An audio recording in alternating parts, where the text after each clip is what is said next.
مرد و خواتین اور مختلف مذہب کے لوگ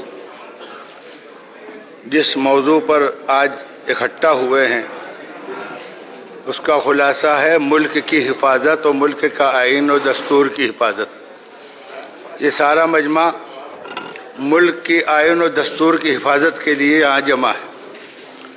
ہمارے بزرگوں نے بہت ہی محنت کر کے، بہت لمبی لڑائی لڑ کے، جد و جہد کر کے ملک کو آزاد کرا کر ملک کو ایک شاندار آئین و دستور دیا جس نے یہاں کے رہنے والوں کو برابری کا درجہ دیا۔ یہ بات دماغوں سے لوگوں کو نکال دینا چاہیے کہ یہ ملک کسی ایک طبقے یا کسی ایک کمیونٹی کا ہے۔ یہ ملک بسنے والے ہندوستان کے سارے انسانوں اور سارے شہریوں کا ہے، وہ کسی بھی مذہب اور ذات و برادری سے ہوں۔ کچھ لوگوں کو یہ غلط فہمی ہو گئی ہے کہ یہ ملک ان کا ہے اور باقی سب لوگ کرایہ دار ہیں، تو غلط فہمی دور کرنے کی ضرورت ہے۔ قانون بنتے رہے ہیں، یہ قانون ملک کی آئین کے خلاف ہے، آئین کی روح کے خلاف ہے۔ اس کے ساتھ ساتھ ایک بات ذہن نشی کر لی جائے، یہ تاثر پیدا ہو رہا ہے کہ یہ صاحب مسلمانوں کے خلاف ہے۔ یہ قانون ایک ایک ہندوستانی شہری کے خلاف ہے، خالی مسلمانوں کے خلاف نہیں۔ قانون کو آپ نے پڑھا ہوگا، ہمارے وکلاء اور ریٹائرڈ جج صاحبان بھی موجود ہیں۔ قانون میں اتنا بڑا فراڈ کیا گیا، جو امینڈمنٹ آیا ہے CAA، اس کو باقاعدہ پڑھنے کی ضرورت ہے، وہ مکمل فراڈ پر ہے۔ لوگ ابھی غلط فہمی میں ہیں۔ میں یہ دعویٰ کر رہا ہوں کہ جیسے جیسے لوگ اس کو پڑھتے جائیں گے اس کا ویرودھ بڑھتا جائے گا۔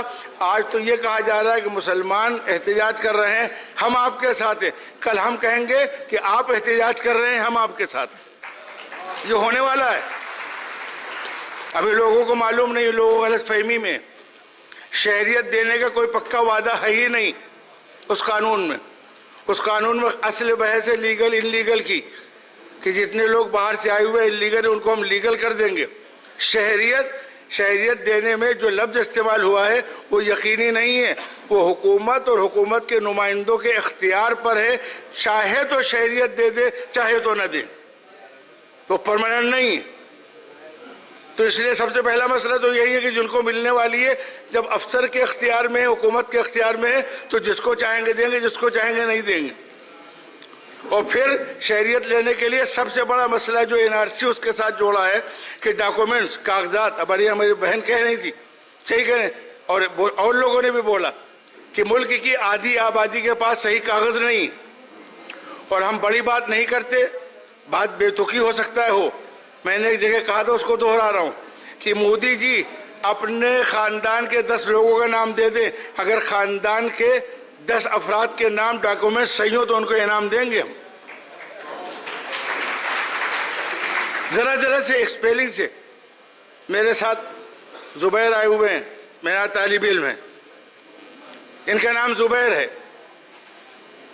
لائسنس بنوانے کا ڈرائیونگ نہیں بنا، کیوں؟ ایک میں Z سے لکھا ہوا ہے، ایک میں J سے لکھ دیا، وہ بھی کمپیوٹر کی غلطی سے لکھا گیا، اور زبیر ہوا Z سے اور J سے زبیر ہو گیا کہ لے صاحب یہ نام گڑبڑ ہے، آپ نام صحیح کرا کے آئیے، ابھی تک نہیں بنا۔ تو جس ملک میں ذرا سے اسپیلنگ میں آدیواسی آبادی وہ آبادی ہے کہ جن بیچاروں کو 2 وقت روٹی نہیں ملتی، میری معلومات میں برسات کے مہینے میں وہ درخت کے پتے کھا کے جیتے ہیں، ان کے پاس کاغذات ہوں گے۔ بنجارے لوگ لاکھوں تعداد میں جن کا کوئی وطن نہیں ہے، آج یہاں آباد ہیں، کل وہاں اپنا کیمپ لے کے گئے، پرسوں وہاں لے گئے، ان کے پاس ڈاکومنٹس ہوں گے۔ اور آپ کی ساری بنیاد ڈاکومنٹس میں، پیدائش پہ نہیں کہ کاغذ آپ کے ہیں تو آپ شہری ہیں، کس کے پاس کاغذ ہیں؟ اب آپ کے کاغذ گڑبڑ ہوئے، آپ شہری سے باہر ہو گئے۔ اب ان 3 ممالک سے آئے ہیں تو آپ کو مل سکتی ہے شہریت، یقینی نہیں ہے تو آپ پہلے تو غیر ملکی ہوئیے۔ باپ دادا خاندان سے یہاں آئے، پہلے تو آپ کہیے کہ آپ غیر ملکی ہیں، تو آپ کے تو سارے اختیارات چلے گئے، ساری جائیدادیں گئیں۔ اور اگر ان 3 ممالک سے آپ ثابت نہیں کر سکے تو ایک موٹا سا سوال ہم بار بار اس کو پوچھ رہے ہیں، اس پر کسی کو کوئی وضاحت حکومت کی طرف سے بھی نہیں ہے۔ جن کے پاس ڈاکومنٹس نہیں ہیں اور اسی ملک کے ہیں، ان 3 ملکوں کے نہیں ہیں، ان کے بارے میں آپ کیا کریں گے؟ کس بنیاد پر شہریت دیں گے؟ اس لیے مسئلہ مسلمانوں کا ہے ہی نہیں. یہ اتنا بڑا بحران پیدا کرنے کی سازش ہے کہ آدمی تصور نہیں کر سکتا. جب صحیح معنوں میں آنکھیں کھلیں گی تو اندازہ لگے گا کہ جو لوگ بیٹھے ہوئے ہیں ان کے پاس عقل ہے کہ نہیں مجھے نہیں معلوم. کون ان کو پیچھے سے بیک کرتا ہے, کون مشورے دیتا ہے کہ آنکھ بند کر کے کود جاؤ, آگے کھائی ہے کہ گڑھا ہے پتہ ہی نہیں. اس لیے بہت سنجیدہ میٹر ہے یہ. رہا مسئلہ خواتین کا, خواتین نکلی, ہم نے تو اس میں ایک دوسرا پہلو لیا. مسلمانوں پہ الزام تھا کہ وہ اپنی خواتین کو دبا کے رکھتے ہیں, بہت زیادہ ان کو بالکل غلام بنا کے رکھتے ہیں. ان خواتین نے ثابت کر دیا کہ وہ اتنی پڑھی لکھی ہے, جتنے شاندار جواب دے رہی ہیں علمی اعتبار سے. معلوم ہوا کہ گھروں میں بھی ان کو پڑھایا جاتا ہے, دبا کے نہیں رکھا جاتا, ورنہ اتنی شاندار قیادت خواتین نہ کرتی. انہوں نے ثابت کر دیا کہ اگر ان کو قیادت دے دی جائے تو وہ قیادت کرنے کی اہل ہے. آپ دیکھیے جو گفتگو ہو رہی ہے ان کی. رہا مسئلہ کہ صاحب نہیں پیچھے ہٹیں گے تو پیچھے تو ہٹنا پڑے گا. ملک کا اتنا بڑا بحران, یہ بحران کوئی ملک برداشت نہیں کر سکتا. اس لیے بہرحال سب کو مل کے لڑائی لڑنی ہے. ہمارے بھائی کہہ رہے تھے جیل بھرو تحریک, تو ابھی تو سمجھایا جا رہا ہے.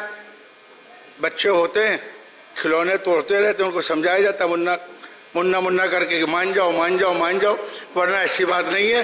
جیل بھرنے پہ آ جائیں گے تو ملک کے نہ ڈیٹینشن کیمپ کام آئیں گے, نہ کیا پورا ملک کو جیل بنائیں گے آپ.